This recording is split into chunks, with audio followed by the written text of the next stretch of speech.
gonna keep this moving right along. Give me some energy right now. Give me some applause for this next guy. And Morgenstern, everybody!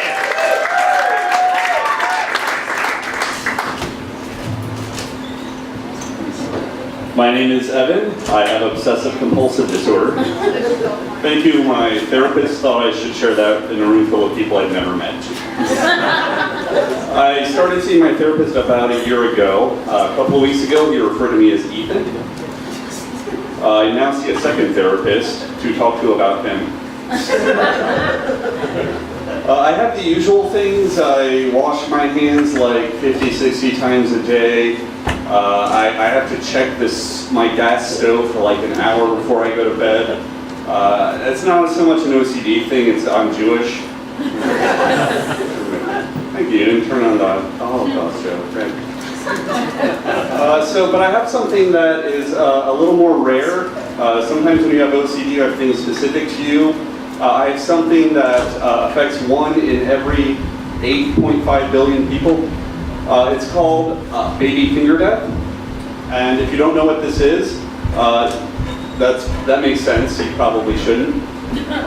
It's the fear that if you go to bed with dirty hands, there's a possibility somebody could break into your apartment with a baby and stick your dirty fingers in the baby's mouth. And the baby's going to get sick and die. That's what my therapist said. What the fuck? Exactly. Sorry. That's so weird. Yeah, I know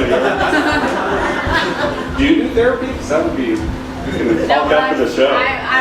I have friends that do, and that's okay, fucking weird. we'll talk after the show. It's great.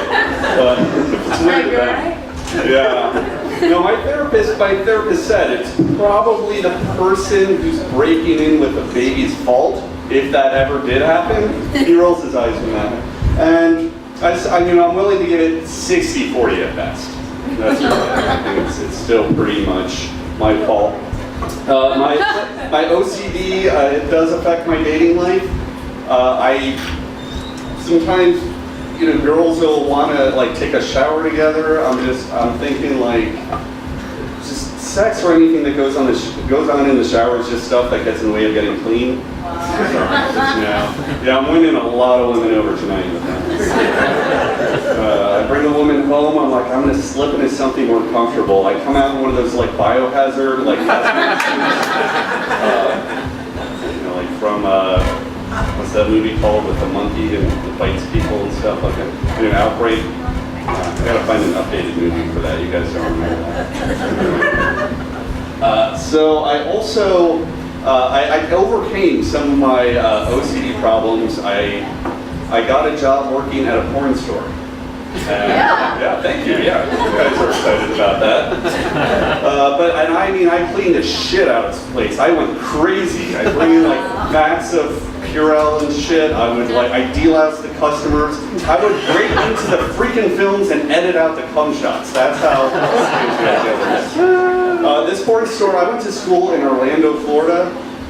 So that's where this porn store was. I can't tell you, nothing rapes your childhood more than watching Goofy walk in and buy Teenage Lesbian Creepers #5.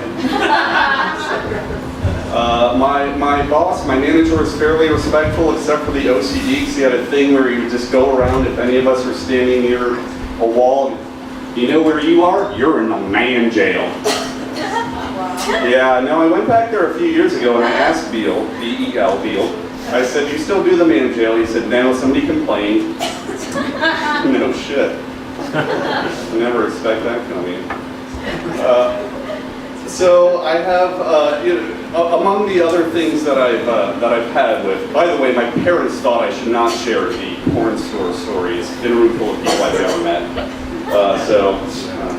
Thanks to them. Yeah, good. Yeah. Screw them, exactly.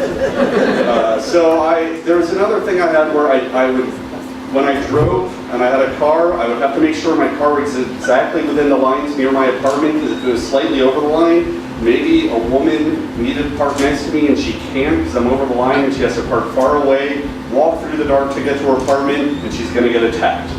Once again, my fault. But you know what? I take pills now. I'm in therapy. I see someone getting attacked, I just walk right over it. Because I am in a healthy place. You guys have been great. If you did enjoy my set, thank you. But please don't fucking shake my hand after the show.